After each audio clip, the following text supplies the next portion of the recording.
Hello, good evening everyone. Okay, so let's start. जैसे कि आज हमारी पहली डाउट क्लास है, तो प्रीवियस जो भी लेक्चर्स आप लोगों ने देखे हैं, तो उससे रिगार्डिंग जो भी आपका डाउट होगा वो आप क्लियर करेंगे, और साथ में कुछ हम लोग क्वेश्चंस को भी सॉल्व करेंगे। ठीक है, okay let's start.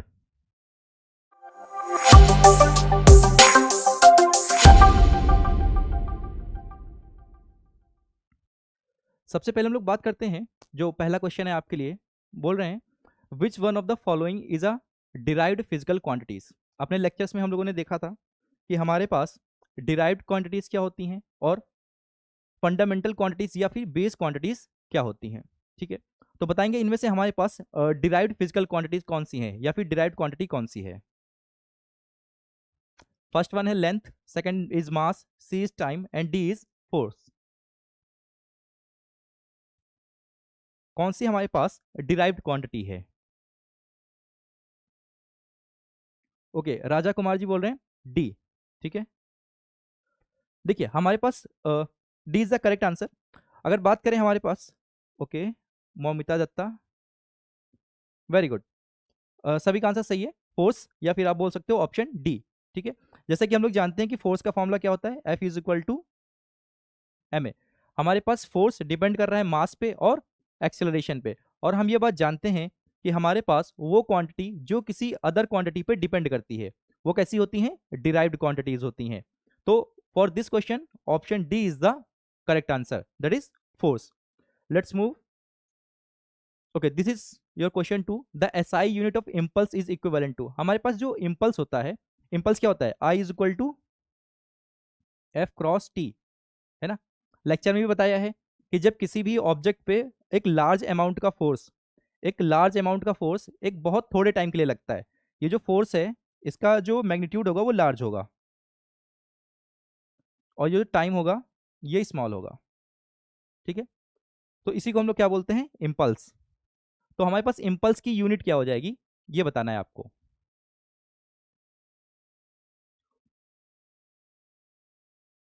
Newton second होगा, किलोग्राम मीटर सेकंड इनवर्स होगा, या ए बी बोथ होंगे, या फिर kilogram metre square second inverse, second minus to.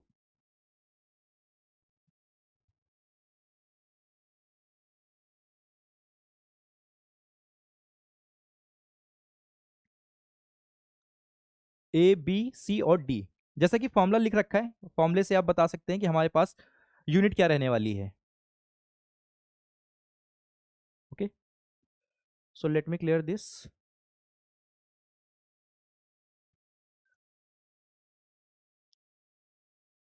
Anyone? Okay, let us solve. जैसे कि मैंने बात की इम्पल्स की, फॉर्मूला बताया इम्पल्स का, I is equal to F cross T. ठीक है, फोर्स के लिए हम लोग न्यूटन यूज कर सकते हैं।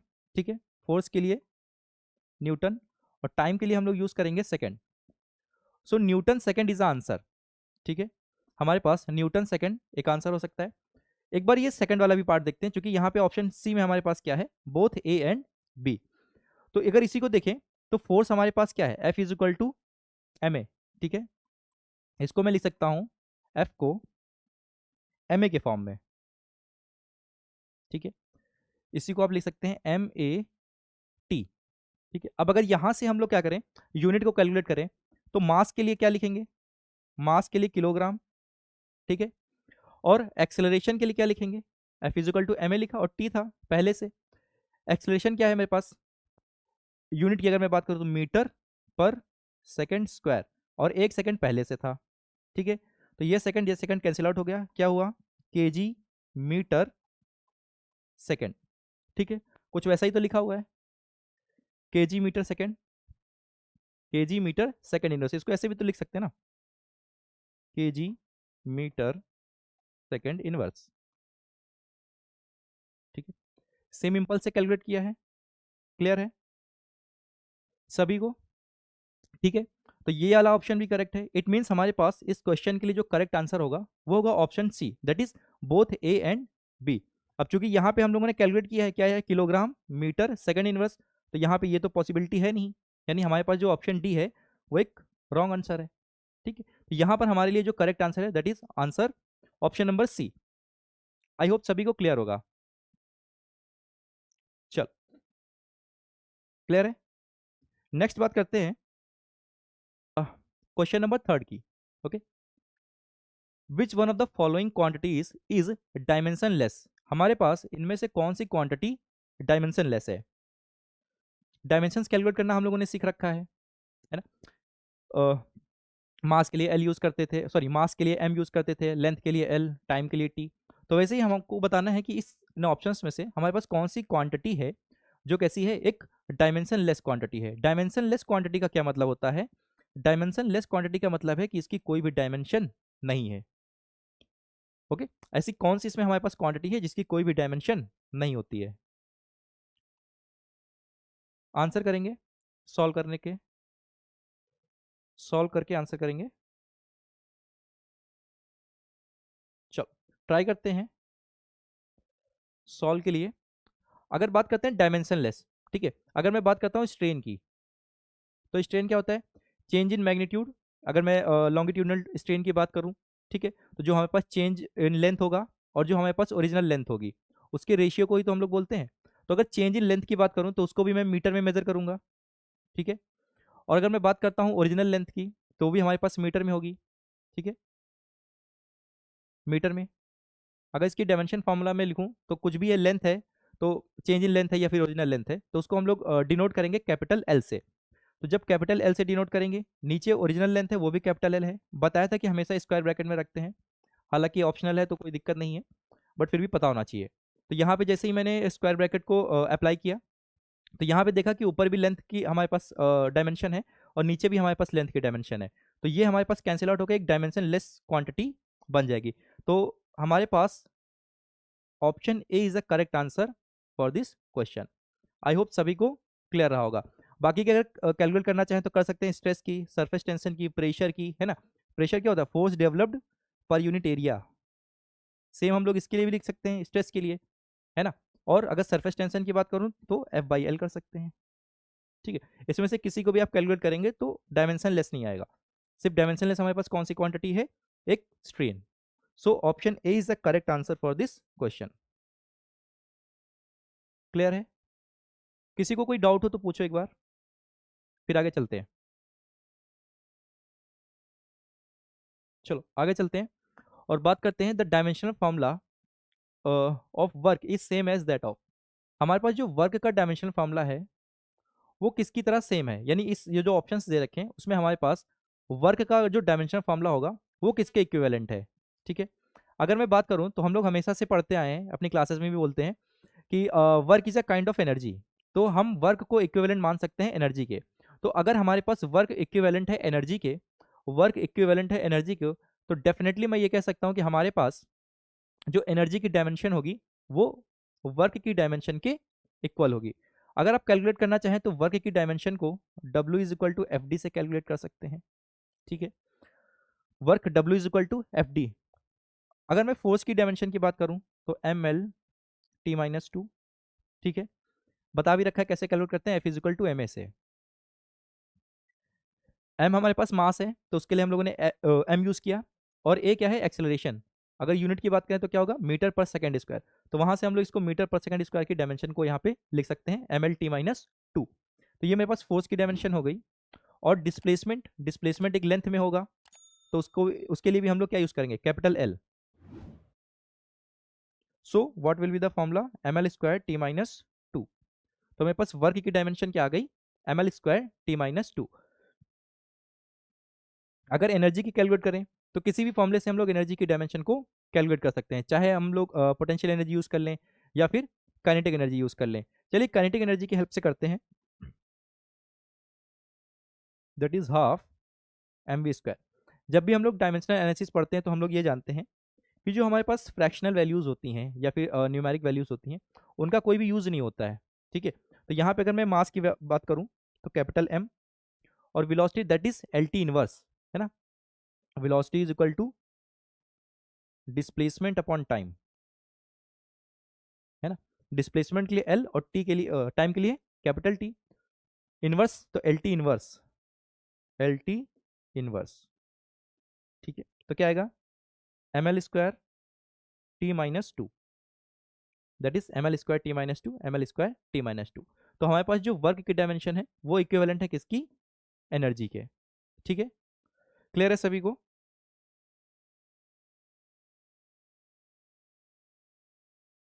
एक बार रिएक्ट करेंगे, हाँ ना कुछ बोलेंगे।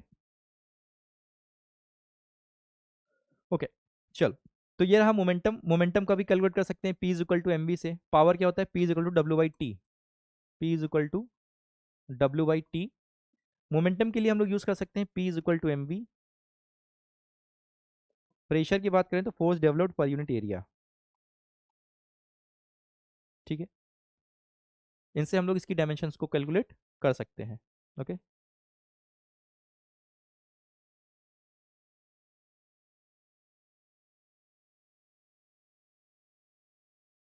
ओके, चलो नेक्स्ट चलते हैं। बात करते हैं क्वेश्चन नंबर 5 की। ट्राई करेंगे सॉल्व करने की और आंसर करेंगे।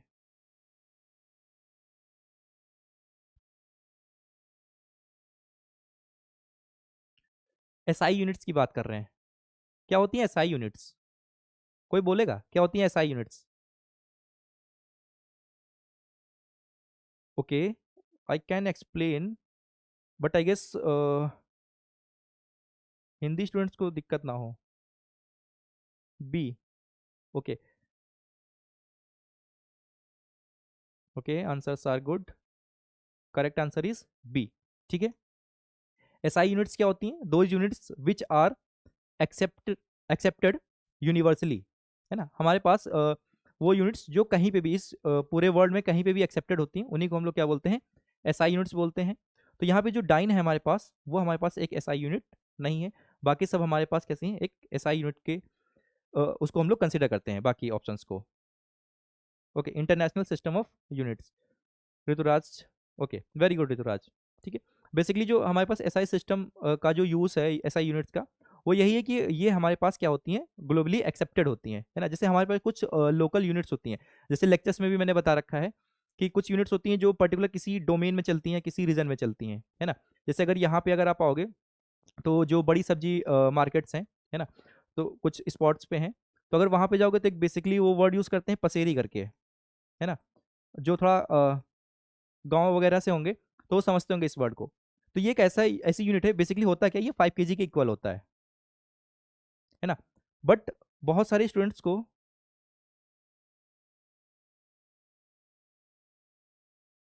ओके, वीडियो लैग कर रहा है, एक बार आप रिफ्रेश कर लीजिए। राजा कुमार, इधर से तो स्मूथ है।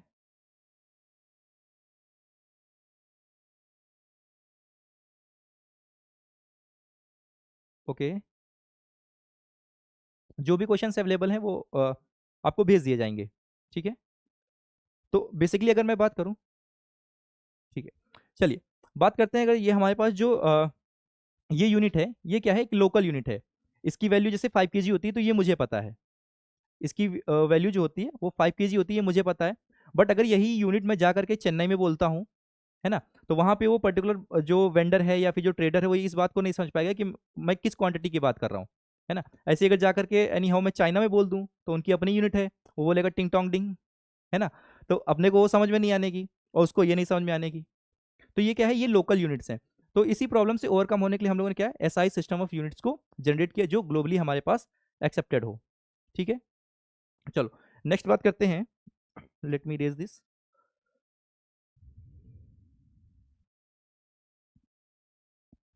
Okay, which physical quantity has the dimensional formula m0l2t-2।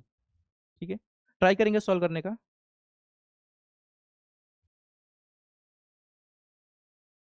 Velocity की डायमेंशन मैच करती है इससे, एक्सेलरेशन की करती है, स्ट्रेन की करती है, ठीक है, या वर्क पर यूनिट मास की करती है। इसको स्ट्रेन कर लो, है ना, स्ट्रेन है ये, स्ट्रेन नहीं है, strain. Okay, option C, Rituraj बोल रहे हैं option C. Okay Rituraj, anyone else, कोई और बोलो। Option C, just, okay, okay, now Rituraj बोल रहे हैं ऑप्शन बी। ठीक है, let me raise this. And I am giving you one another chance. चलो ये एक सेकेंड, इसको कट करके ये लिखा है, ठीक है। अब ये आंसर है। बाकी देविका बोल रही हैं डी, एंड स्फूर्ति बोल रही हैं D. Okay, now Raja Kumar is saying D. Okay, तो ऋतु को छोड़ करके ऑलमोस्ट जो है ऑप्शंस आ रहे हैं डी। ठीक है, चलो ऋतु का जो कंफ्यूजन है उसको थोड़ा सा दूर करते हैं, है ना। जैसे कि ऋतु ने सबसे पहले बोला था स्ट्रेन, ठीक है ना। देखो स्ट्रेन क्या है, उसने बोला कि कौन सी क्वांटिटी ये हमारे पास इनमें से जो भी कैलकुलेट करेंगे डायमेंशन फॉर्मूला, वो कौन सा फॉर्मूला होगा जो इसके इक्विवेलेंट होगा। तो सबसे पहले जैसे उन्होंने स्ट्रेन बोला, तो इससे पहले ये भी सॉल्व किया स्ट्रेन को, है ना। यही कहीं था, ये रहा। स्ट्रेन कैसी है, डायमेंशनलेस क्वांटिटी है। अगर डायमेंशनलेस क्वांटिटी है तो उसको हम लोग कैसे लिखते हैं, m0 l0 t0, ऐसे ही तो लिखते हैं डायमेंशनलेस क्वांटिटी को।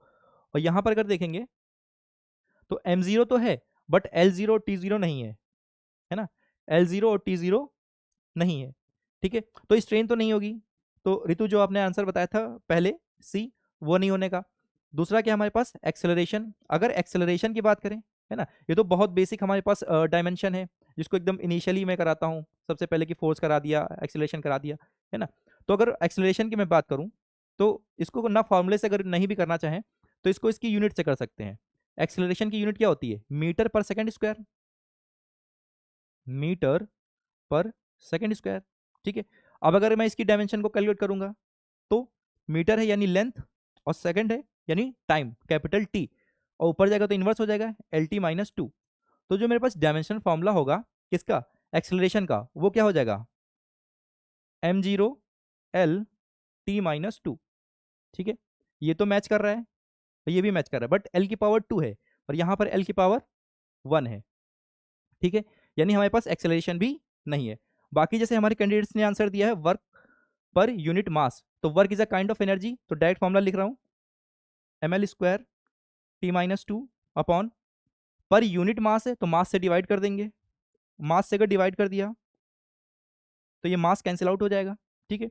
इसी को अगर मैं लिखूंगा तो कैसे लिखूंगा, M zero L two T minus two, ठीक है। यही तो पूछा था, M zero L two T minus two, यानी हमारे पास जो आंसर होगा वो क्या होगा, ऑप्शन डी, वर्क पर यूनिट मास। क्लियर है ऋतु, ऋतुजा, क्लियर है, एक बार यस बोलेंगे।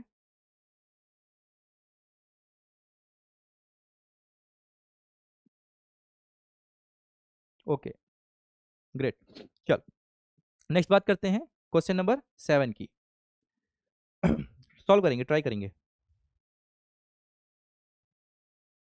बोल रहे हैं if acceleration of a body is zero, ठीक है।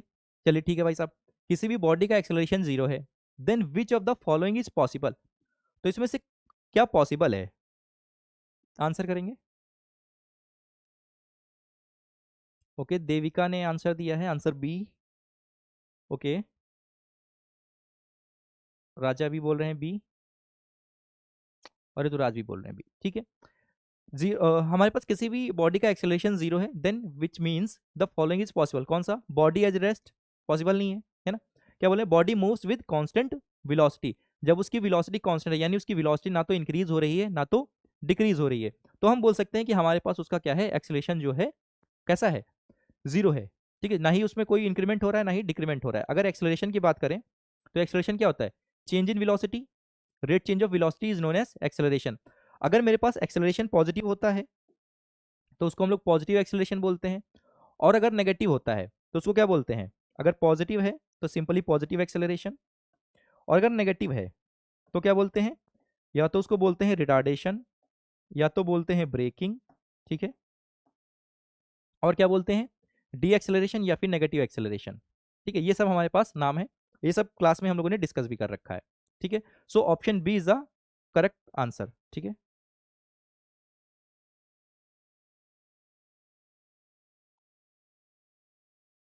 Okay, let's move. Okay, try to solve this.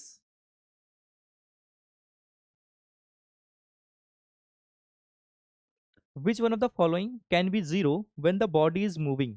अगर हमारे पास कोई बॉडी मूव कर रही है तो इसमें से कौन सी वैल्यू जीरो हो सकती है? सी। ओके, डिस्प्लेसमेंट बोला है राजा ने। ओके, मोर आंसर्स और बताइए।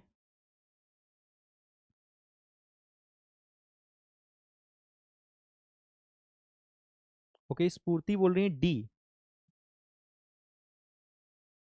ओके, स्फूर्ति ने बोला है डी, डिस्प्लेसमेंट ही जीरो हो सकता है राजा कुमार। ठीक है ठीक है, आपका ऑप्शन मैंने देख लिया है। चलो बात करते हैं कि डी होगा या सी होगा। देखो हमारे पास क्या है, विच of the following can be zero when the body is moving? अगर मेरे पास बॉडी मूव कर रही है, ठीक है, अगर मेरे पास बॉडी मूव कर रही है किसी भी डायरेक्शन में, ठीक है, देखो जैसे कि लेक्चर में भी बोला है कि speed with direction is known as velocity. ठीक है, अगर हम स्पीड को डायरेक्शन दे देते हैं तो वो क्या हो जाती है, वेलोसिटी हो जाती है। बॉडी मूव कर रही है तो स्पीड तो जीरो हो नहीं सकता, है ना?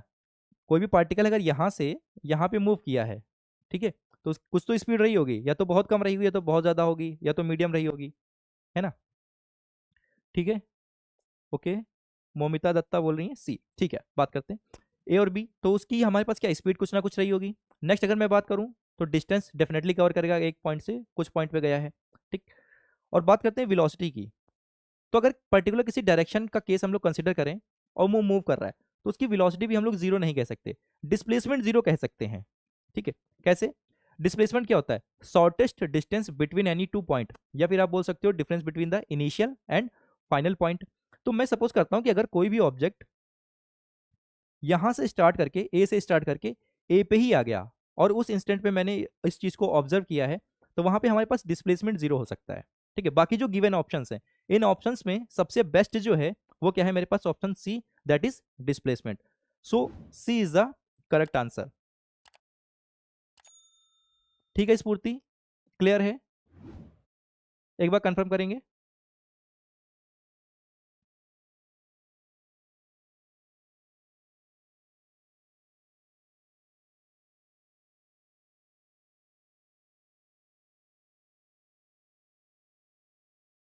क्लियर है स्फूर्ति?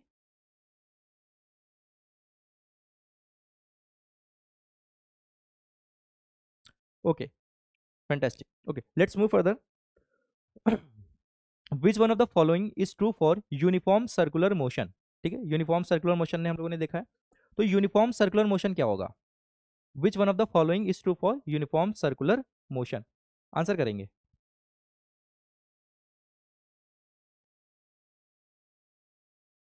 ओके, ऋतुजा ने बोला है, ऋतुजा ने B, velocity remains constant. Okay, Momita Datta भी बोल रही है बी।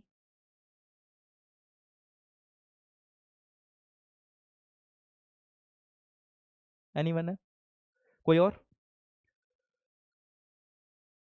स्फूर्ति, आंसर दीजिए। और students?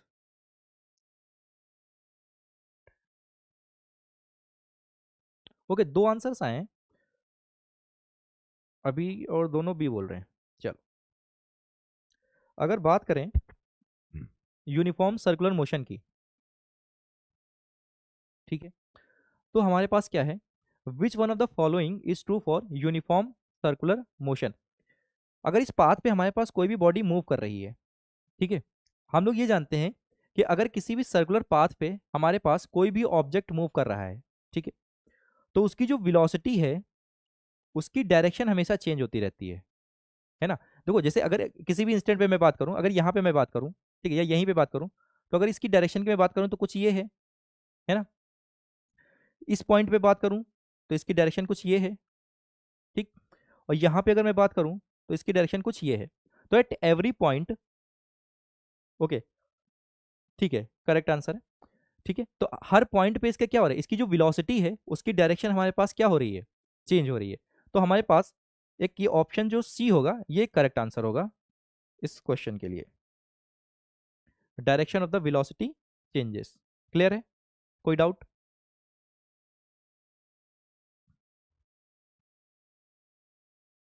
Okay, Rituja said yes sir, understood. Okay, very good. Let's move. And this is question number 10. Please try to solve it.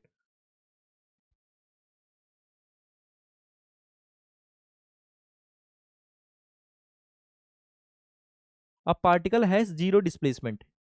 ठीक है. Which one of the following must be true? Distance zero होगा, velocity zero होगी, initial and final position same होगी, या acceleration zero होगा.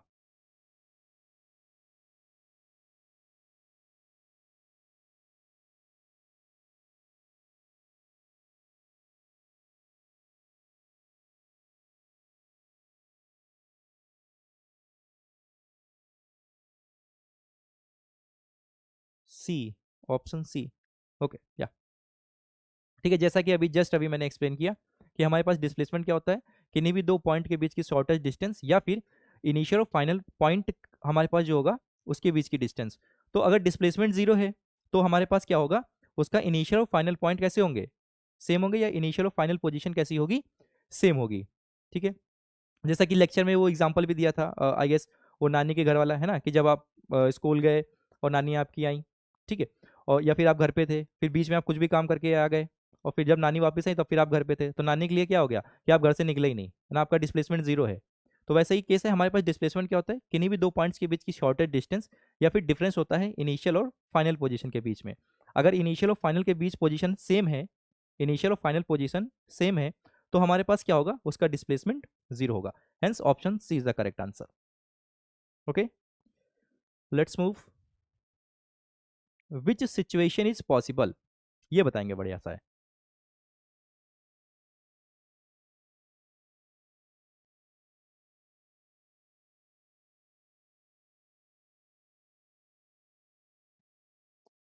Okay, Raja Kumar बोल रहे हैं डी.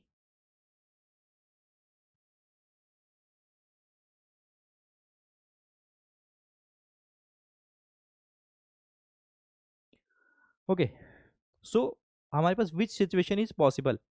ऐसा हो सकता है कि वेलोसिटी नॉन जीरो हो बट एक्सेलरेशन जीरो हो, डेफिनेटली हो सकता है. आप किसी रोड पे मूव कर रहे हो, है ना, आपकी वेलोसिटी जीरो नहीं, बट ना आप एक्सेलरेट कर रहे हो ना डी एक्सेलरेट कर रहे हो, तो उस केस में ये केस सही हो जाएगा. वेलोसिटी जीरो और एक्सेलरेशन जीरो, बिल्कुल सही है. कोई भी ऑब्जेक्ट रेस्ट पे है तो उसकी वेलोसिटी जीरो है, उसमें एक्सेलरेशन भी जीरो है. ठीक है. बात करते हैं ऑप्शन सी की. कि ये कैसे सही होगा, sorry. Velocity is equal to zero but acceleration non zero. देखो, अगर इस केस की मैं बात करूं तो एक पर्टिकुलर केस से हम लोग इस चीज को समझ सकते हैं कि अगर हमारे पास, मैंने किसी भी बॉल को अपवर्ड डायरेक्शन में थ्रो किया है, ठीक है, जब अपवर्ड डायरेक्शन में मैंने थ्रो किया है, तो एट इट्स हाईएस्ट पॉइंट, वो जब अपने हाईएस्ट पॉइंट पे पहुंचेगी, तो वहां पे क्या होने का है कि वहां पर उस बॉल जब हाईएस्ट पे जाएगी तो उसकी वेलोसिटी जीरो हो जाएगी. एक पर्टिकुलर पॉइंट पे पहुंचने के बाद ही वो क्या होगा, रेस्ट पे आएगी, देन वो नीचे गिरेगी. ठीक है. नई स्फूर्ति, ऑप्शन डी इज करेक्ट. ठीक है. That's why I am explaining it. Okay, so ये वाला मैंने एक्सप्लेन किया, ये वाला भी एक्सप्लेन किया, और थर्ड वाले की अगर मैं बात करूं, तो जैसा कि मैंने बताया बॉल वाला केस है ना, तो बॉल जो अपने पीक पे होगी या हाईएस्ट पॉइंट पे होगी, तो वहां पे वो थोड़ी देर के लिए रेस्ट पे होगी, तो वहां पे उस पर्टिकुलर पॉइंट के लिए आप बोल सकते हो कि वेलोसिटी उसकी कैसी है, जीरो है, जब वो हाईएस्ट पॉइंट पर है. ठीक है. अच्छा, बट वहां पे एक्सेलरेशन अगर मैं बात करूं, एक्सेलरेशन ड्यू टू ग्रेविटी यानी स्मॉल जी की, वो तो जीरो नहीं है, वो तो लग ही रहा है ना, तो वो जीरो नहीं है, तो वहां पे वेलोसिटी, ये केस पॉसिबल है कि वेलोसिटी जीरो हो बट एक्सेलरेशन उसका नॉन जीरो हो. लेक्चर में आप देखिएगा, मैंने एक लाइन भी लिखी हुई है कि वेलोसिटी और एक्सेलरेशन साथ में, मतलब साइमल्टेनियसली जीरो हो, ऐसा हम लोग केस को स्टडी कर सकते हैं, और ये उसी पॉइंट से मैंने क्वेश्चंस को उठाया हुआ है. ठीक है. ये मेरे पास तीनों जो ऑप्शंस हैं ये सही हो सकते हैं. ओके स्फूर्ति. ठीक है. Hence option D is the correct answer for this question. ठीक है. सारे ऑप्शंस जो हैं वो करेक्ट हैं, इसीलिए ऑप्शन डी को हम लोग हिट करेंगे. Okay, go for this.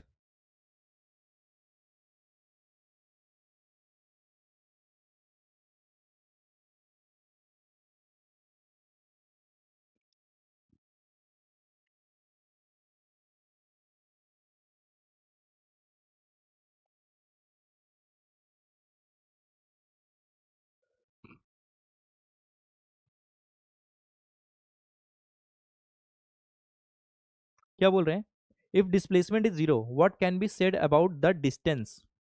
अगर डिस्प्लेसमेंट जीरो है तो डिस्टेंस के बारे में क्या बोल सकते हैं?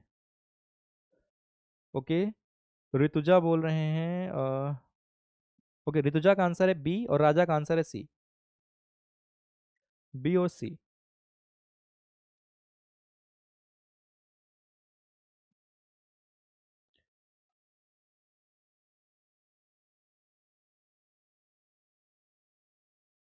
ओके, चलिए देखते हैं। इफ डिस्प्लेसमेंट इज जीरो कहने का मतलब है इनिशियल और फाइनल पॉइंट सेम है, ठीक है। What can said about the distance, distance के बारे में क्या बोल सकते हैं? एक मैंने क्वेश्चन भी कराया है शायद कि एक राउंड ट्रिप वाला है ना, कि एक कैब ड्राइवर है, वो पर्टिकुलर किसी पॉइंट पे जाता है, वहां से अपनी जो उसकी क्या बोल सकते हो, जो उसका पैसेंजर है ना, उसको पर्टिकुलर पॉइंट पे छोड़ता है, वापस अपने घर आ जाता है। तो वहां पे मैंने average speed sorry average velocity calculate करने का क्वेश्चन कराया है, ठीक है। तो वहां पे भी यही कॉन्सेप्ट है मेरे पास डिस्प्लेसमेंट का। स्फूर्ति बोल रही है सी, ठीक है। चलो देखते हैं। मैंने क्या बोला, जैसे कि अभी यही वाला एग्जांपल दिया मैंने कैब ड्राइवर वाला। सपोज करता हूँ कि मैं लखनऊ से दिल्ली जा रहा हूँ अपनी फ्रेंड की शादी में, ठीक है। लखनऊ से मैं दिल्ली गया और जो मैंने कैब बुक की थी उसने क्या किया, बस मुझे लखनऊ से दिल्ली ड्रॉप किया और वो रुका नहीं, वो दिल्ली से फिर वापस चला आया, ठीक है, वापस चला आया। इस केस में उस ड्राइवर का अगर डिस्प्लेसमेंट की मैं बात करूं तो क्या होगा, उसकी इनिशियल और फाइनल पोजीशन सेम है, इसलिए उसका डिस्प्लेसमेंट क्या है, जीरो। बट मैं जानता हूं कि लखनऊ से दिल्ली कुछ अप्रॉक्सीमेटली आप मान के चलिए कि 512 किलोमीटर है ना। अब इस डेटे पे बहस मत करना कि नहीं सर 600 है या कुछ है, एक रैंडम डेटा मैंने बोला अप्रॉक्सीमेटली, ठीक है, कि 512 किलोमीटर है।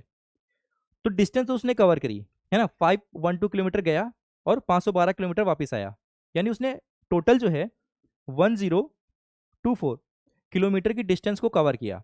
तो डिस्टेंस तो जीरो नहीं हो सकती, ठीक है, ऐसा जरूरी नहीं कि डिस्टेंस जीरो ही हो, ठीक है। तो उन्होंने क्या बोला, इज जीरो, डिस्प्लेसमेंट तो जीरो है, what can be said about distance, तो जीरो हो ये जरूरी नहीं है, हो भी सकता है नहीं भी हो सकता है, ठीक है। तो आप बोल सकते हो कैन बी जीरो और नॉन जीरो, ठीक है, कैन बी जीरो और नॉन बी जीरो। मस्ट वाला कोई केस नहीं है, मस्ट बी जीरो या मस्ट बी नॉन जीरो ऐसा कुछ नहीं है। क्लियर है ऋतुजा, क्लियर है?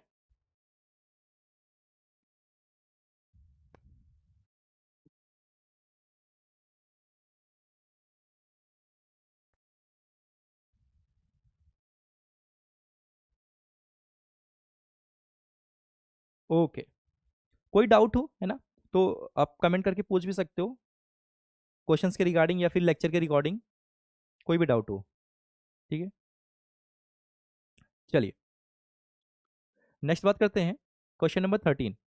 बोल रहे हैं a body covers first half distance at 10 metre per second and second half at this rate, find average speed. Solve करेंगे।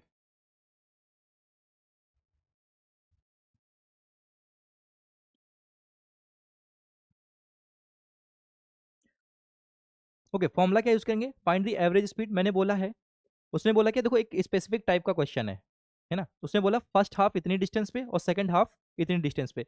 इसके लिए मैंने एक फॉर्मूला बता रखा है, ठीक है, क्लासेस में देखेंगे आप, 2v1v2 अपॉन v1 + v2, ठीक है। इस फॉर्मूले को यूज करेंगे, देन आंसर बताएंगे।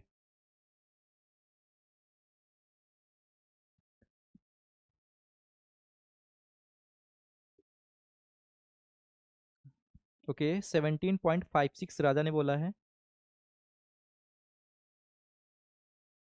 17.56। Okay, anyone else? Okay, solve करते हैं। देखो जैसे कि राजा ने आंसर दिया है, गुड ट्राई, कि 17.56, ठीक है। पहली बात ऐसा कुछ ऑप्शन नहीं है, ठीक है। अगर अप्रोक्सीमेटली भी देखा जाए तो आप इसको खींच के ला सकते हो 16 के पास, है ना, इसको ला सकते हैं हम लोग 16 के पास बहुत ज़्यादा, ठीक। देखो तो ऑप्शन देखो, आंसर ये भी गलत है और ये भी गलत है, ठीक है। देखो यहाँ पर उन्होंने क्या बोल रखा, फॉर्मूला मैंने बताया, ठीक है, 2 टाइम्स v1 की वैल्यू रखेंगे क्या है 10 मीटर पर सेकेंड। और अपनी क्लासेस में हम लोगों ने देखा है कि हमेशा हम लोग सिस्टम ऑफ यूनिट्स का ध्यान रखते हैं, है ना, MKS CGS FPS ये सब पढ़ाया है ना, वहां पर देखेंगे, यहाँ पर देखो ये उसने फर्स्ट हाफ कवर किया है, वो कवर किया है मीटर पर सेकंड में, और जो सेकंड हाफ कवर कर रहा है वो कवर कर रहा है किसमें, किलोमीटर पर आवर में। हाँ राजा, कन्वर्ट करना होगा, ठीक है, क्योंकि यहाँ पे किलोमीटर पर आवर है ना। देखो ऐसे ही दिखता इजी सा है, ऐसे ही अगर आपने कोई एग्जाम में गलत कर दिया तो आप बहुत सारे कैंडिडेट से पीछे हो गए, है ना। यहाँ पर मेरे पास क्या है, मीटर पर सेकंड, और यहाँ पर है किलोमीटर पर आवर। तो इस किलोमीटर पर आवर को,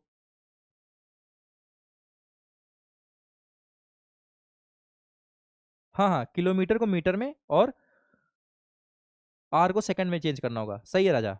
सामर्थ्य बोल रहे हैं सी। चलो देखते हैं सी आता है कि नहीं, है ना, वैसे आना नहीं चाहिए सी, ठीक है। देखो अब यहाँ पे क्या आ गया, 72 किलोमीटर आर, इसको रफ करने दो मुझे, जस्ट अ सेकंड। ओके, ये क्या है, किलोमीटर पर आर। अगर किलोमीटर पर आर को मुझे मीटर पर सेकंड में चेंज करना होता है तो क्या करते हैं हम लोग, 5/18 से मल्टीप्लाई करते हैं, है ना, 5/18 से। चलो ये 72 है ना, 72 इंटू 5/18, 18 फोर जा 72, और 5 और 20 यानी 20 मीटर पर सेकेंड। यानी ये जो वैल्यू इन्होंने दे रखी है सॉरी, 20 मीटर पर सेकेंड लिख रखा है इन्होंने, ठीक है। कन्वर्ट किया, 72 किलोमीटर पर आवर था, 5/18, 18 फोर जा 72, और वहां से 5 फोर 20 मीटर, ठीक है। अब 20 मीटर है, अब वैल्यू को यहाँ पे पुट करो बस, बाकी पूरा खेल सेट है। V1 प्लस V2, V1 कितना था, कुछ भी ले लो, 10 ले लो, 20 ले लो, तो 10 प्लस 20, ठीक है। सॉल्व कर लो, 2 2 4 हो गया ऊपर, 400 अपॉन नीचे आ गया 30, कैंसिल आउट किया, 3 1 जा 3, वहां पाएगा 10, 3 जा, ठीक है। चाहो तो आगे सॉल्व कर लो, अदरवाइज यहाँ पे तुमको दिख रहा है option, option B. So option B is the correct answer. हाँ Raja, option B is the correct answer. किसी को कोई प्रॉब्लम, स्फूर्ति बी, ओके, क्लियर है सभी को, एक बार यस बोलेंगे। सामर्थ ने लिखा है 72 इंटू 100/3, 100 नहीं सामर्थ, 1000, किलोमीटर को मीटर में कर रहे हैं ना, 1 kilometre is equal to 1000 metre. Clear है सामर्थ। हाँ हाँ, वो भी कर सकते हैं, है ना। ये जो 5/18 आता है ये कहाँ से आता है सामर्थ, कोई प्रॉब्लम हो तो बताओ, मैं एक्सप्लेन करूँ।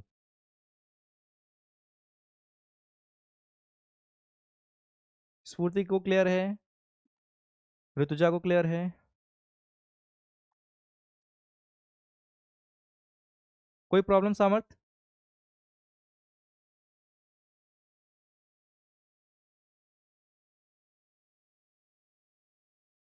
ओके, आई गेस क्लियर है सभी को, ठीक है।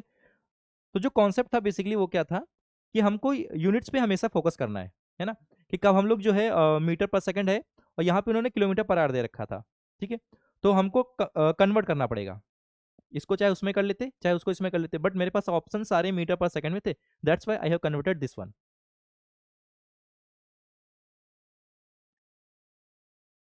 Okay, Samarthya sir, can I do 72 into 100/3?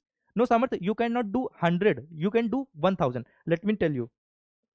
Okay just a second, where is the pen, okay ये देखो, जैसे लिखा हुआ है 72 किलोमीटर पर आवर, या फिर एक स्टेप और पीछे आते हैं, किलोमीटर पर आवर, ये कुछ ऐसा लिखा हुआ है ना सामर्थ।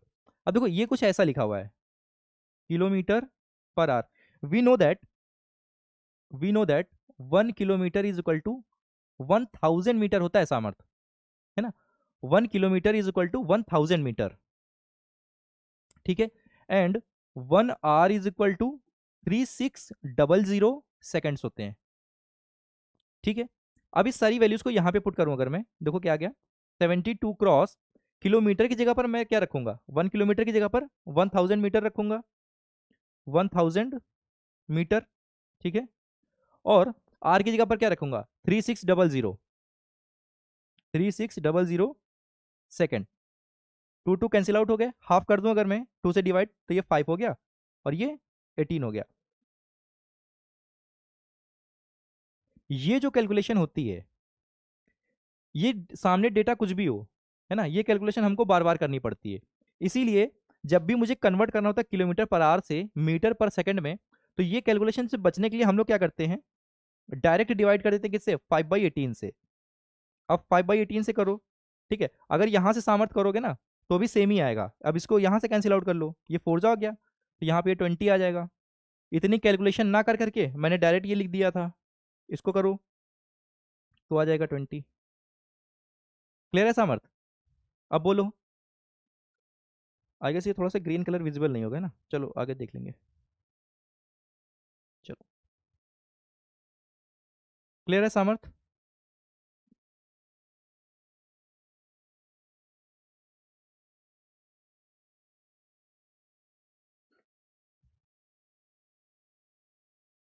से यस और नो।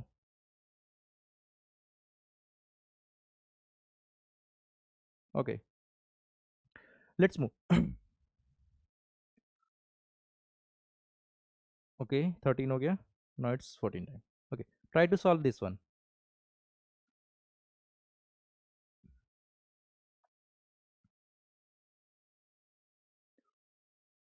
क्या बोल रहे हैं, according to Newton's first law of motion a body will. Newton's first law को और क्या बोलते हैं, न्यूटन्स फर्स्ट लॉ को क्या बोलते हैं, पहले ये बताओ।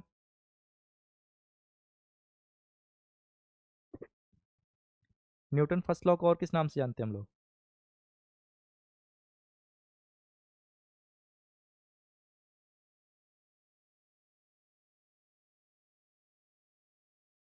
लॉ ऑफ इनर्शिया बोलते हैं ना, लॉ ऑफ इनर्शिया। चलो इसका आंसर बोलो। According to Newton's first law of motion a body will.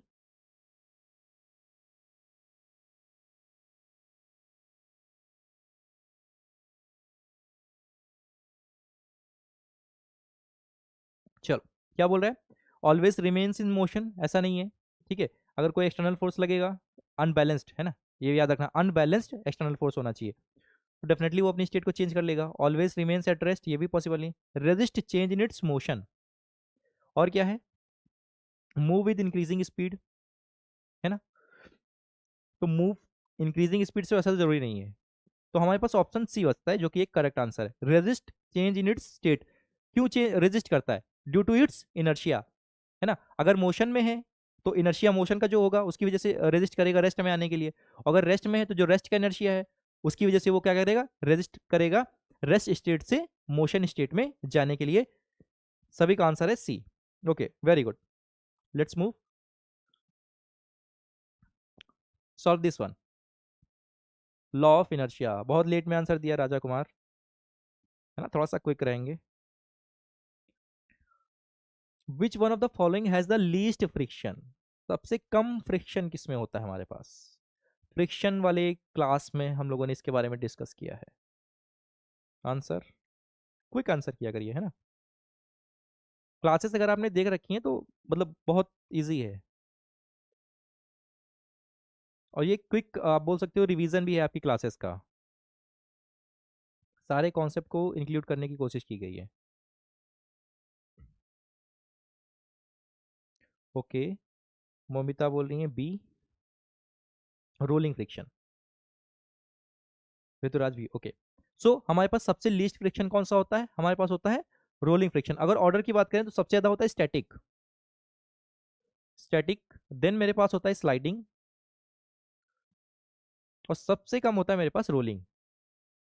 ये सीक्वेंस है, सीक्वेंस को भी याद रखेंगे, ठीक है। यहाँ पे एक्चुअली वेदर बहुत सडनली चेंज हो रहा है तो थोड़ा सा गला खराब है ना। चलो, फ्रिक्शन ऑलवेज एक्ट्स,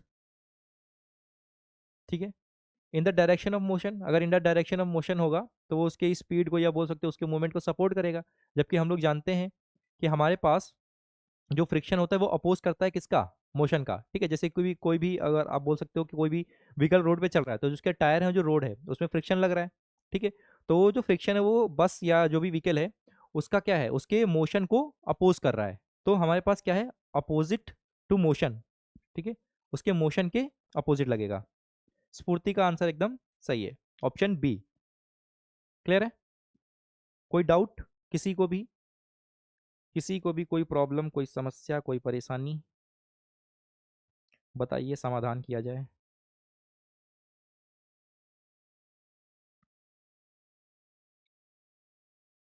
चलिए सॉल्व करेंगे इसको। Okay, Rituja said okay sir. Okay,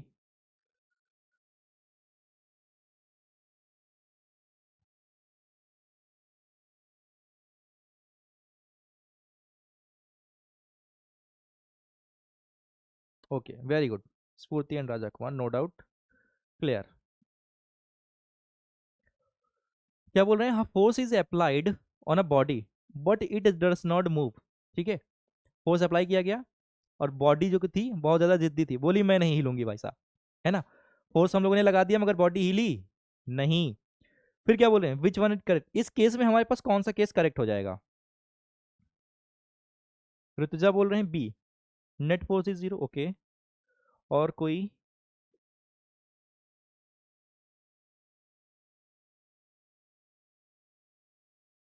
स्फूर्ति, Momita. Okay, Momita said C, Raja said B. So दो ऑप्शंस आ रहे हैं, सी और B. Okay, Sphurti said D. अब एक ही बच गया है, ए वाला। कोई तो बोल दो, है ना। No no D. Momita said no no D, it's D. Okay, Momita is correct. Okay, क्या बोल रहे हैं? A body is force, okay sir, a force is applied on a body, किसी भी बॉडी पे फोर्स लगा और वो बॉडी मूव नहीं की। इन दैट केस क्या हो सकता है? No force is acting. ऐसा तो नहीं उसने बोल रखा है कि फोर्स अप्लाई किया गया है ना। तो ये तो एकदम झुट्टा नंबर एक है, बिल्कुल झूठ बोल रहा है। कह भी रहा है कि फोर्स अप्लाई किया और बोल रहा है कि नहीं लगा, है ना। दूसरा क्या बोल रहे हैं? Net force is zero. हाँ, ये पॉसिबिलिटी है। जब हम लोगों ने पढ़ा था बैलेंस्ड और अनबैलेंस्ड फोर्सेस, ठीक है, तो जो बैलेंस्ड फोर्सेस होते थे उसमें हमारे पास जो नेट फोर्स था वो था जीरो। ठीक है, ऑन द अदर हैंड अगर अनबैलेंस्ड फोर्स की बात करें तो वहां पर जो नेट फोर्स था अनबैलेंस्ड में वो नॉन जीरो था। तो यहाँ पे नेट फोर्स अगर जीरो है तो मैं मान सकता हूँ कि बॉडी नहीं हिली, है ना। जैसे कि एग्जांपल भी देता हूँ कि जैसे बताता हूँ कि जैसे हम लोग छोटे थे, है ना, तो पापा एक चॉकलेट का बॉक्स लेके आए और आप हैं या आपका आप हैं और आपका कोई छोटा भाई बहन है, ठीक है। अब मान के चलते हैं कि दोनों सेम एज के हैं तो पकड़ के उसको खींचते थे ना। अब चूंकि सेम एज के हैं तो आइडियल कंडीशन ये मान के चलते हैं कि दोनों की स्ट्रेंथ सेम है। अब अगर स्ट्रेंथ सेम है तो आप सपोज करें एक इधर से खींच रहा है एक इधर से खींच रहा है, तो ये थोड़ा सा स्टेबल लगेगा क्योंकि नेट फोर्स उसका कितना है? जीरो है। ठीक है, फोर्स तो लग रहा है बट हमारे पास उसमें मूवमेंट क्या है? जीरो। तो एक ये केस पॉसिबल है, नेट फोर्स इज जीरो, ये हो सकता है। अच्छा, एक और देख लेते हैं, जब भी बी बोथ का ऑप्शन आया करे, है ना, बी सी या ए बी या ए डी ऐसा करके, तो जो ऑप्शन दे रखा है उसको डेफिनेटली देख लिया करो। ठीक है, friction balances the applied force. ठीक है, ये भी पॉसिबिलिटी है ना। जैसे ये मेरी पाम है, ठीक है, ऐसा करता हूँ, ठीक है, ये मेरे पास रिमोट है, अगर मैं इसको यहाँ पे रखूँ, ठीक है, और इसको धीरे से हिट करूँ, है ना, तो क्या इस जो मेरे पास रिमोट है इस पे क्या फोर्स नहीं लग रहा है? फोर्स लग रहा है, ठीक है, बट नेट फोर्स इसका कितना है? जीरो, है ना। और दूसरा आप ये बोल सकते हो कि जो मेरे पाम पे और इसके सरफेस पे जो फ्रिक्शन लग रहा है वो इस फोर्स को बैलेंस कर रहा है। अगर भी मैं वो जोर से हिट करूंगा ना तब ये मूव कर जाएगा, तब इसका फ्रिक्शन मेरे इस फोर्स को बैलेंस नहीं कर पाएगा। तो यहाँ पर ये बी भी करेक्ट है और सी भी करेक्ट है। जब ये दोनों ऑप्शन करेक्ट हैं तो मेरे पास ऑप्शन डी करेक्ट हो जाएगा। कोई डाउट किसी को? कोई problem? Please let me know. Clear है? Yes sir, understood, okay, fantastic. Okay, let's move. A body is dropping from a height as it falls, क्या होगा? क्या इफेक्ट पड़ेगा काइनेटिक एनर्जी और पोटेंशियल एनर्जी पे? ओके स्फूर्ति, आंसर करें इसका। 18। Okay, Sphurti said C, both kinetic and potential increase. Class नहीं देखी है आपने? स्फूर्ति क्लास देखी है आपने?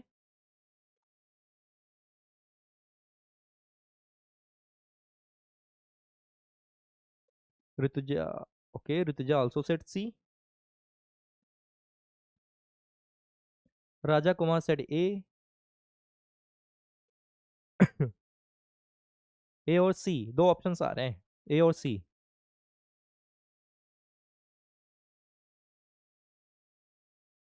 स्फूर्ति, यस सर। अच्छा स्फूर्ति, तो वहां पे देखो, एक मैंने एक बात भी बताई है। देखो इन्होंने क्या बोला, अ body is dropped from a height. ठीक है, किसी भी बॉडी को मैंने किसी सर्टेन हाइट से ड्रॉप किया है। Let me raise this, now we will start. ये मेरे पास कोई ऑब्जेक्ट है, ठीक है, सामर्थ सेट बी। लो, बी बोल रहे हैं सामर्थ। देखो समझो, ये कोई हाइट है, इस हाइट से मैंने किसी भी ऑब्जेक्ट को फॉल किया है, ठीक है, ड्रॉप किया है। अब यहाँ पे देखो हमारे पास उन्होंने बात की काइनेटिक एनर्जी, पोटेंशियल एनर्जी की, ठीक है। काइनेटिक एनर्जी का फॉर्मूला क्या होता है, half M V square. On the other hand अगर मैं पोटेंशियल एनर्जी की बात करूँ तो क्या होता है, एम जी एच, है ना। एम डी एच नहीं बोल रहा हूँ, एम जी एच बोल रहा हूँ, है ना। पहले वो एक एडवर्टाइजमेंट आती है ना, असली मसाले सच सच, M D H, M D H, है ना। तो ये एम जी एच है, ये एम डी एच नहीं है, ठीक। तो पोटेंशियल एनर्जी की अगर मैं बात करूँ, तो पोटेंशियल एनर्जी मेरे पास डिपेंड करती है किस पे, हाइट पे। तो एक बात तो यहाँ पे क्लियर है, मैं सपोज करता हूँ ये ग्राउंड है, ठीक है, अगर ऊपर से नीचे गिर रही है तो उसकी हाइट कम हो रही है। अगर हाइट कम होगी तो पोटेंशियल एनर्जी कम होगी। एक बात यहाँ से क्लियर हो गई कि पोटेंशियल अगर नीचे गिर रही है और हाइट कम हो रही है तो उसकी पोटेंशियल एनर्जी कम होगी, ठीक है। तो जहां पे भी पोटेंशियल एनर्जी इंक्रीज कर रहा है वो वाला मामला तो गड़बड़ है। जैसे सामर्थ्य ने बोला था बी, तो पोटेंशियल एनर्जी इंक्रीज कर रहा है। अगर हाइट डिक्रीज हो रही तो पोटेंशियल एनर्जी भी डिक्रीज होगी, ठीक है।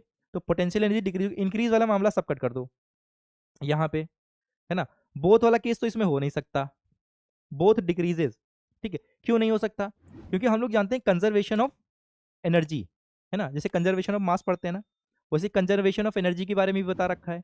तो अगर मेरे पास एक एनर्जी डाउन हो रही है तो डेफिनेटली दूसरी एनर्जी इंक्रीज होगी। यानी अगर काइनेटिक एनर्जी कम हो रही है तो उस वैल्यू को कांस्टेंट बनाए रखने के लिए काइनेटिक एनर्जी इंक्रीज होगी। तो मैं बोल सकता हूं kinetic energy increases and potential energy decreases. किसी को कोई डाउट हो तो बोलो।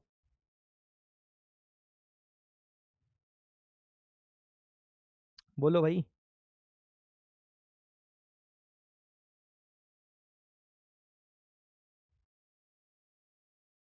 सी किसने बोला था, स्फूर्ति क्लियर है, से यस और no. Rituja, okay sir, understood, okay. Okay, let's move. This is your question number 19, try to solve this.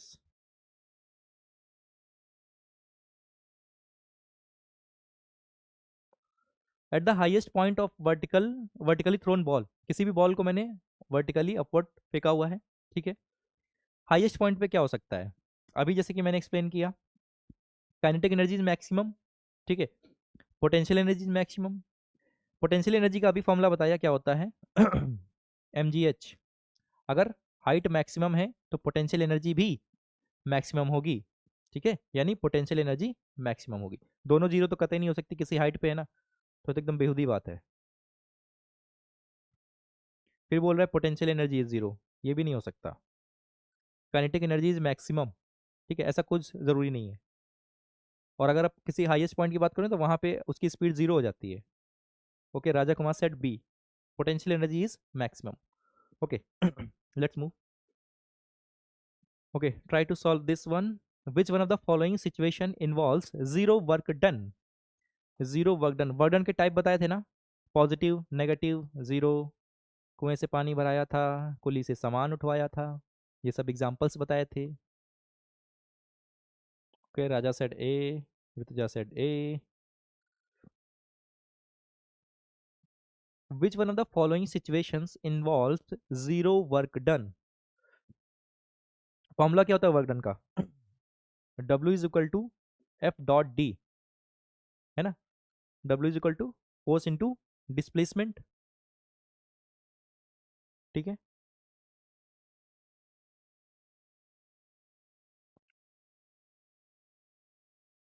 Moumita Datta said A, pushing a wall, pushing a wall, सब पुशिंग अ वॉल। अच्छा, सब आप लोग बोल रहे हो कि पुशिंग अ वॉल, ये क्यों नहीं, लिफ्टिंग अ लोड क्यों नहीं हो सकता, लिफ्टिंग का लोड क्यों नहीं हो सकता। सपोज करता हूँ ना, जैसे बहुत लोग मे भी जिम गए हो तो वहां पे जैसे अपन लोग डेडलिफ्ट लगाते हैं, है ना, डेडलिफ्ट लगाया तो उसमें लोड तो उठा ही रहे हैं ना, उसको उठा करके अपन ऐसे खड़े हैं, ठीक, डिस्प्लेसमेंट है क्या? जिस टाइम पे खड़े हैं लिफ्टिंग का लोड, उससे पहले की कंडीशन की बात नहीं कर रहा हूं।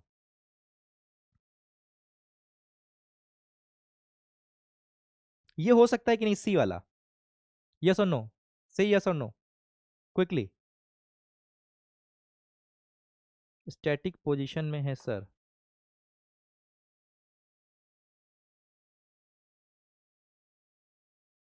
हो सकता है ना?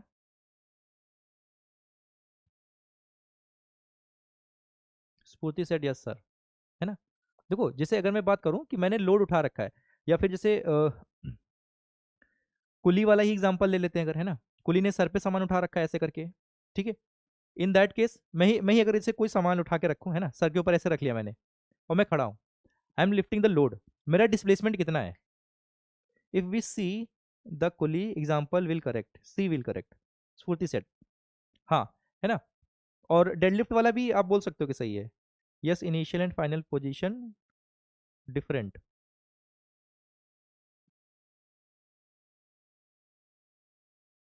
मोशन में नहीं है,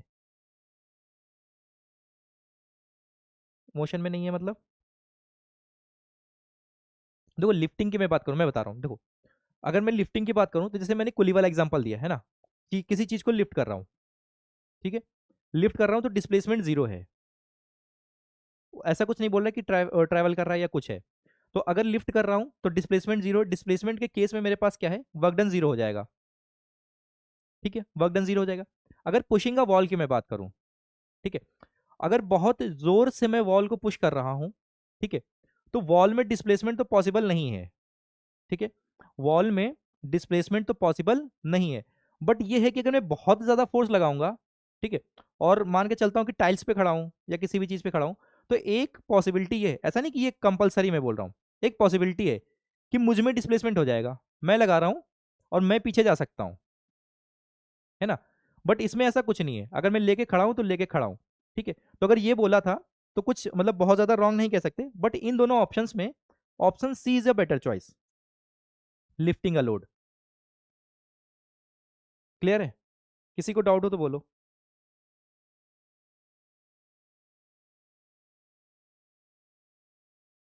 है ना, ऑप्शंस में जो है थोड़ा सा अप्रोप्रिएट आंसर्स भी अपने को सिलेक्ट करना होता है, कि अगर कुछ आसपास लग रहा है तो जो ज्यादा पास है उसको सिलेक्ट करें। क्लियर है?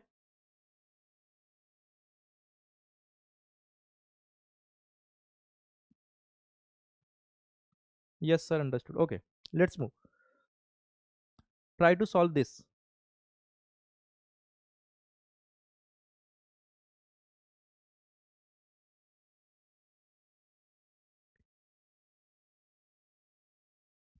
क्या बोले, which of the following is always conserved, हमारे पास कंजर्व्ड क्या रहेगा, अभी बात की है ना, कि किसी भी पॉइंट पे अगर पोटेंशियल एनर्जी डिक्रीज हो रही है तो उसी पॉइंट पे हमारे पास काइनेटिक एनर्जी इंक्रीज होगी, क्योंकि हमारे पास क्या है, कंजर्वेशन ऑफ एनर्जी है, या सिंपली इसको हम लोग बोल सकते हैं conservation of mechanical energy.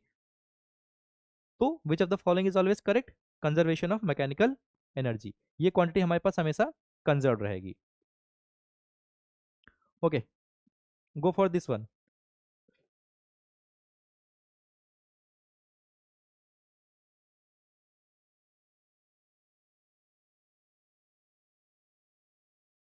Raja said C, Sphurti said C, a body has both kinetic and potential energy simultaneously when, ठीक है, रेस्ट पे है ग्राउंड पे तो काइनेटिक नहीं होएगी, एट द हाईएस्ट पॉइंट तो वेलोसिटी जीरो हो जाएगी, ओनली व्हेन फॉलिंग ऐसा कोई जरूरी नहीं है, during motion at some height तो उसके पास काइनेटिक और पोटेंशियल एनर्जी दोनों होगी, ठीक है, very good Sphurti and Rituja and Raja, very good, okay, so that's enough for the day, I guess. जितने भी क्वेश्चंस कराए वो, ओके, मोबिता सेड सी, ठीक है, so yes C is the correct answer, so this was the last question of today's class. तो अगर किसी को कोई डाउट है then please let me know, if you have a doubt then please ask, और said all clear sir, और से और क्लियर। क्लियर है सभी को?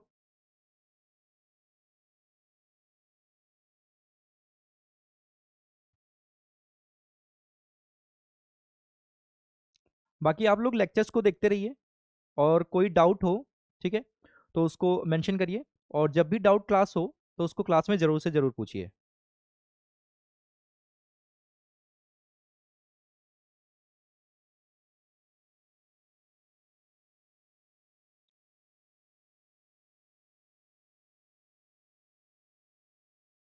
यही लेवल रहता है ना, बहुत ज्यादा टफ नहीं बोलता है।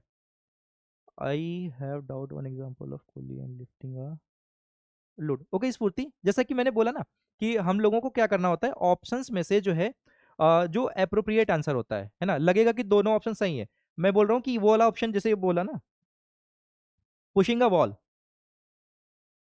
Pulley and lifting a load.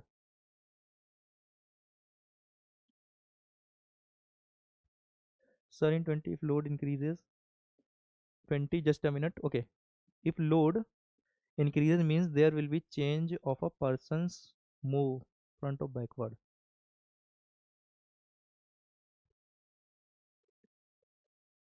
If work is lifting only that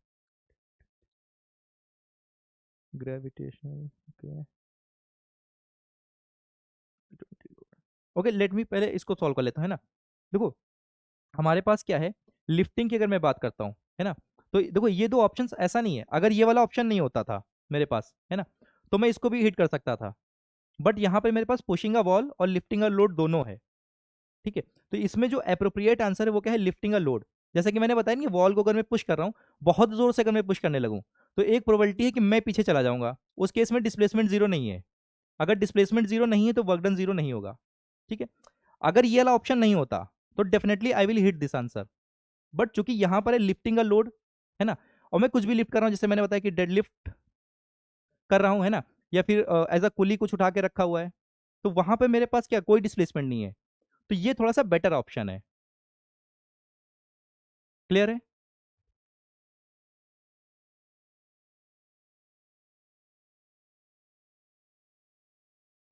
हाँ हाँ, आप प्रीवियस ईयर देखो, है ना, कुछ देखिए, है ना, जैसे जो भी अगर आप बुक्स वगैरह लेते हैं या फिर कोई भी सोर्स है, तो वहां पे देखिए इसी लेवल का आता है, बहुत टफ नहीं पूछते हैं। अगर आपका बेसिक कॉन्सेप्ट क्लियर है तो इजी है, क्योंकि देखो बहुत सारे सब्जेक्ट्स है ना, इतना ज्यादा डेप्थ में जाएंगे तो कैसे काम चल पाएगा। ठीक है राजा, बहुत डीप नहीं जाना है अपने को।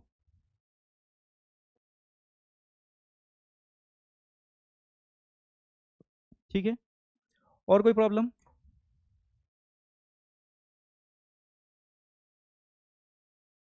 क्लियर है ना बाकी सारे क्वेश्चंस?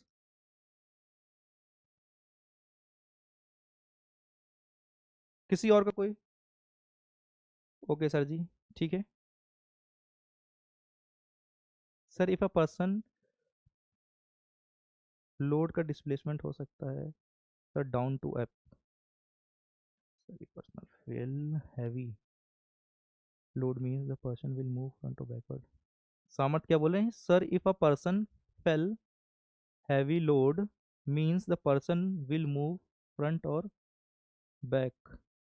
अच्छा, कहने का मतलब है क्या कि मतलब जैसे हैवी लोड उठा रहा है तो फिर आगे पीछे हो सकता है ना। अच्छा देखो वो डेडलिफ्ट वाला केस छोड़ दो, है ना, कुली वाला एग्जांपल उठा के रखो, ठीक है। अगर एज अ कुली मैं खड़ा हूँ और मैंने सर पे कोई वेट ले रखा है, बहुत ज्यादा हैवी की मैं बात नहीं कर रहा हूँ, है ना, 10 किलो ही ले लो, अब इतना तो उठा ही सकता हूँ, है ना, लेके रखा हूँ तो बहुत ज्यादा हिलूंगा डुलूंगा क्या?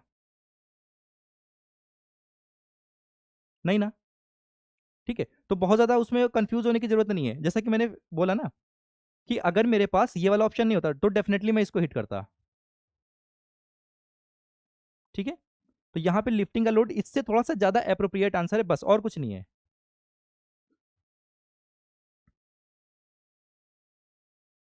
और जैसे बोल रहे हैं कि पीवाईक्यू के लिए, तो जो सीएफटीआरआई है, पीवाईक्यू जो है अवेलेबल नहीं कराता है ना, तो पीवाईक्यू जब अपडेट नहीं हो पाएगा, हाँ ठीक है, ठीक है, तो पीवाईक्यू अवेलेबल नहीं है अपने पास इसके लिए, क्योंकि वहां से ही नहीं है, तो ऐसे कुछ भी नहीं दे सकते है ना कि ये बोल दें कि यहाँ पे ये हमारे पास पीवाईक्यू है।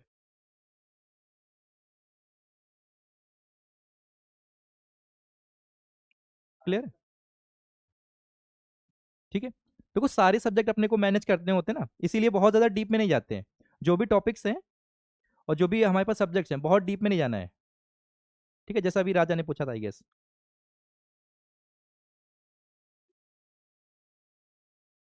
हाँ हाँ, इसी रेंज के क्वेश्चंस होंगे।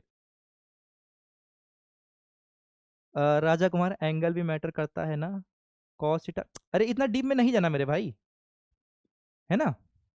देखो अपन लोग आईआईटी का एग्जाम नहीं लिख रहे हैं कि सिर्फ फिजिक्स ही पूछ रहा है ना। इस पूछते average speed formula how it will come sir please explain.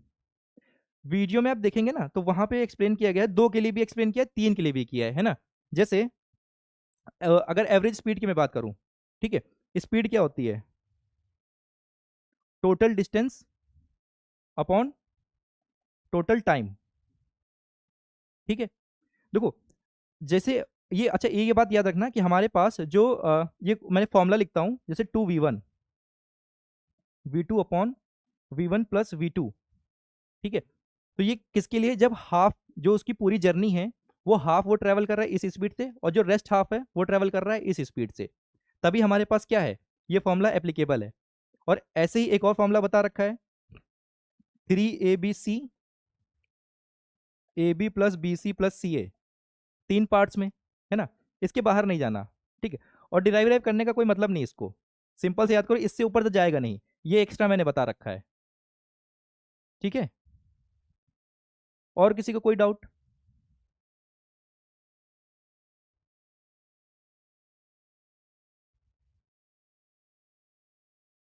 Clear है, ये दोनों मैंने क्लास में बताए हुए हैं।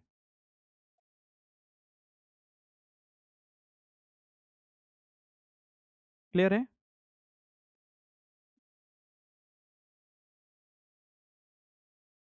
चलिए ठीक है। सो आई गेस जो है सभी को ये क्लियर होगा। ठीक है, ठीक है, सो that's enough for the day. बाकी अगर आपकी कोई भी क्वेरीज रह रही हैं, ठीक है, तो उसको आप जो है एक वाइट पेपर पे लिखिए, और नेक्स्ट जो हमारा डाउट सॉल्विंग सेशन होगा उसमें जो है ड्यूरिंग द क्लास आप उसको थोड़ा सा इनिशियली पूछिए, वो आपको शेड्यूल अपडेट कर दिया जाएगा राजेश कुमार, आपके पास शेड्यूल होगा।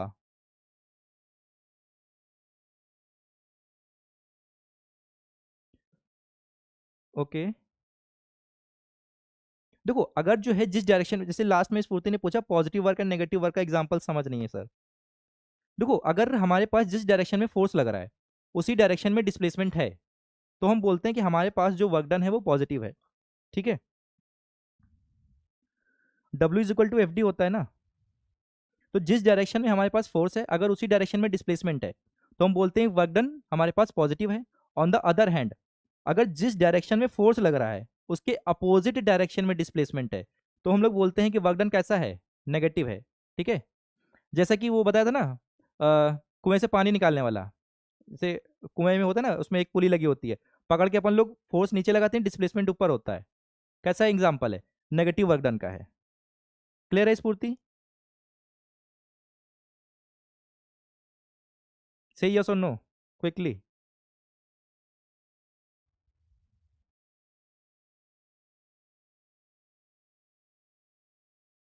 अब आया समझ स्फूर्ति?